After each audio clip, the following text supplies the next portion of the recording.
शाम होने को थी। अंधेरा घिर आया था। घर की बहू विद्या फटाफट रसोई में हाथ चला रही थी। आज ननद नंदोई जी आने वाले थे। अब ननद नंदोई जी आ रहे हैं तो मौसी सास मौसा जी भी आएंगे ही। वैसे भी अम्मा जी अपने मायके वालों को हर छोटे से छोटे काम में जरूर बुलाती हैं। हाँ, ये अलग बात है कि ससुराल वालों से वो 2 गज नहीं, पूरे 2 किलोमीटर की दूरी रखना पसंद करती है। और यही हाल बहू के मायके वालों के साथ था। उन्हें तो बस खुद की बेटी और अपना मायका ही ज्यादा अच्छा लगता था।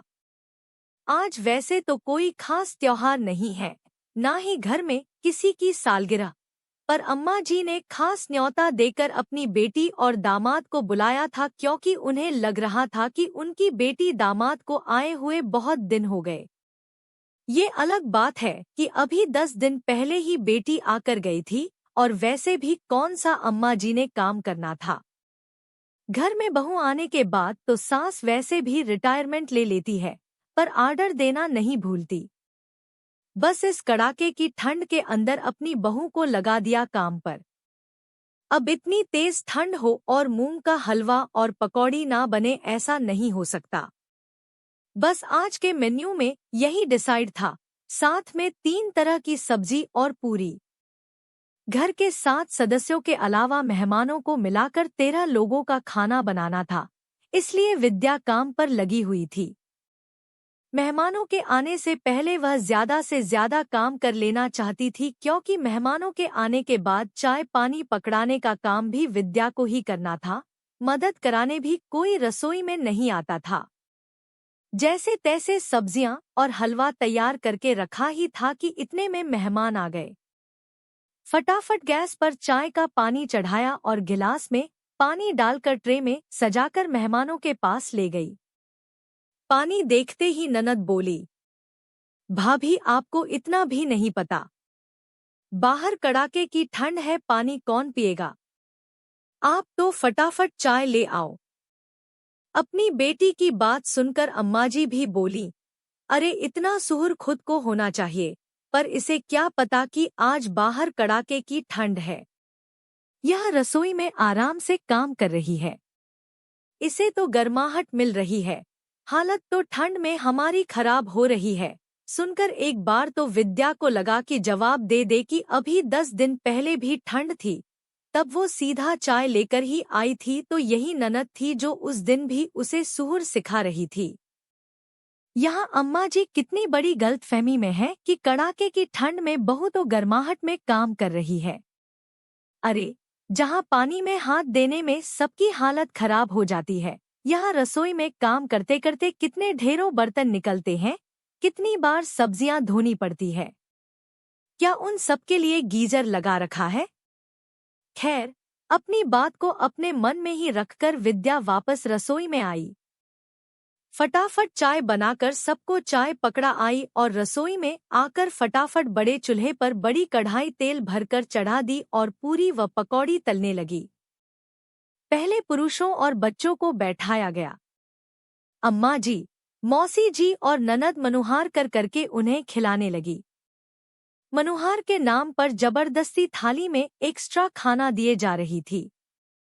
जब पुरुष और बच्चे खाना खाकर उठे तो थाली में काफी कुछ खाना बचा हुआ था। उसके बाद बैठी महिलाएं, लेकिन उन महिलाओं में घर की बहू का नाम नहीं था। अम्मा जी बड़ी मनुहार करके अपनी बेटी, बहन और भांजी को खाना परोस रही थी, और फिर वही हुआ, इनकी थाली में भी खाना बचा हुआ था। मौसी जी अपने परिवार के साथ खाना खाकर रवाना हो गई, पर ननद और नंदोई अभी भी वहीं थे। अभी विद्या का खाना खाना बाकी था। इतने में अम्मा जी ने विद्या को आवाज लगाई, अरे बहू, थोड़ा खाना अपनी ननद के लिए भी बांध देना। कहाँ सास-ससुर और देवर के लिए जाकर खाना बनाएगी। विद्या ने खाने के बर्तन खोल कर देखे तो खाना इतना बचा ही नहीं था। पर अब अम्मा जी बोल चुकी थी, थोड़ा बहुत खाना पैक करना ही था, इसलिए थोड़ा थोड़ा अपने लिए निकालकर बाकी का सामान उसने पैक कर दिया। इतने में अम्मा जी रसोई में आई और पैक किए खाने को देखकर बोली, अरे इतना सा खाना ही पैक किया है, इससे तो सिर्फ 2 लोगों का पेट भरेगा। तुझे अंदाजा नहीं है क्या, या फिर पकवान अपने माँ बाप के लिए रख लिए? अम्मा जी की बात सुनकर विद्या बोली, नहीं अम्मा जी, खाना इतना बचा ही नहीं, खत्म हो गया है। अरे इतने सारे लोगों का खाना बनाया था, खत्म कैसे हो गया? मेरे हाथों से खाना कभी खत्म नहीं होता था। इतने में अम्मा की नजर उस थाली पर पड़ी जिसमें विद्या ने अपने लिए थोड़ा थोड़ा खाना निकाल कर रखा था। उसे देखते ही अम्मा के माथे पर सिलवटें आ गई और विद्या को डांटते हुए बोली, अलग से खाना क्यों निकाल रखा है? अम्मा जी, मैंने अभी तक खाना नहीं खाया है, मैंने अपने लिए खाना निकाल दिया और बाकी का पैक कर दिया। तेरे बाप के घर से लाई थी जो खाना निकाल कर अलग रख दिया। अरे घर की बहू वो होती है जो अपने ससुराल वालों की इज्जत के लिए कुछ भी कर जाए। एक दिन दूध पीकर नहीं सो सकती, चुपचाप से खाना पैक कर दे। मैं बाहर बोल चुकी हूँ, अब ये खाना बिटिया के घर ही जाएगा। अम्मा जी की बात सुनकर विद्या हैरानी से अम्मा जी को देख रही थी। कोई औरत इतनी निष्ठुर कैसे हो सकती है? बेटी ससुराल जाकर खाना ना बनाए, उसे परेशानी ना हो, पर बहू की भूख से इन लोगों को कोई लेना देना नहीं था। विद्या देखती ही रह गई और अम्मा जी ने वो थाली भी साफ कर पैक करके दे दी। जब तक विद्या पूरी तरह से होश में आती तब तक ननद रानी खाना लेकर जा चुकी थी। पर विद्या उन लोगों में से नहीं थी जो चुपचाप रह जाए। बस उसने इस तरह के व्यवहार की उम्मीद नहीं की थी। घर के बाकी सदस्यों को तो पता भी नहीं था कि खाना खत्म हो चुका है। अम्मा जी थकावट का बहाना कर अपने कमरे में जाकर आराम करने लग गई। अभी सब सोने की तैयारी कर ही रहे थे कि इतने में डोर बेल बजी।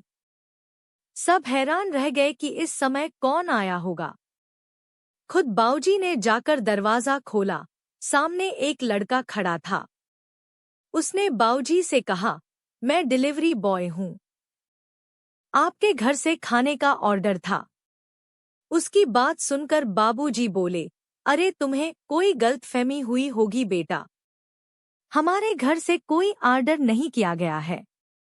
इतने में पीछे से विद्या आ गई और बोली, नहीं नहीं बाऊजी, मैंने ऑर्डर किया था, और डिलीवरी बॉय को पैसे देकर अपना पार्सल लेकर कमरे की तरफ जाने लगी। तब तक घर के बाकी सदस्य भी बाहर निकल आए। बाऊजी ने विद्या को रोककर पूछा, बेटा आज घर में इतने पकवान बने, फिर भी तुम बाहर से खाना मंगा कर खा रही हो? उनकी बात सुनकर विद्या ने अम्मा जी की तरफ देखते हुए कहा, हाँ बाऊजी, पकवान तो बने थे पर घर की बहू के लिए नहीं थे। चाहे खाना मनोहर के नाम पर कूड़े में फेंक दिया गया हो, पर बहू के लिए थोड़ा सा खाना छोड़ना भी किसी ने ठीक नहीं समझा।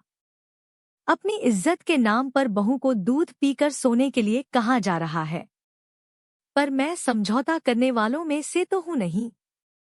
मुझे भूखे पेट नींद नहीं आती और दूध से मेरी भूख नहीं मिटती। रात के 10 बज रहे हैं और दोपहर से इतनी मेहनत करते करते मैं थक चुकी हूँ, इसलिए अपने लिए खाना ऑर्डर कर लिया, कहकर विद्या अपने कमरे में जाकर खाना खाने लगी। पीछे से बाऊजी अम्मा जी को लताड़ रहे थे, आज के बाद मेहमान बुलाने से पहले सोच लेना। मनोहर और बर्बादी का फर्क नहीं पता तुम्हें। खाना पेट भरने के लिए है, फेंकने के लिए नहीं है। कितना खाना तुमने मनोहर के नाम पर बर्बाद कर दिया। ऊपर से बेटी को ससुराल जाकर खाना ना बनाना पड़े, इसलिए बहू के हिस्से का खाना भी उसके लिए पैक कर दिया। अपनी बेटी के लिए खाना पैक करना जरूरी था क्या?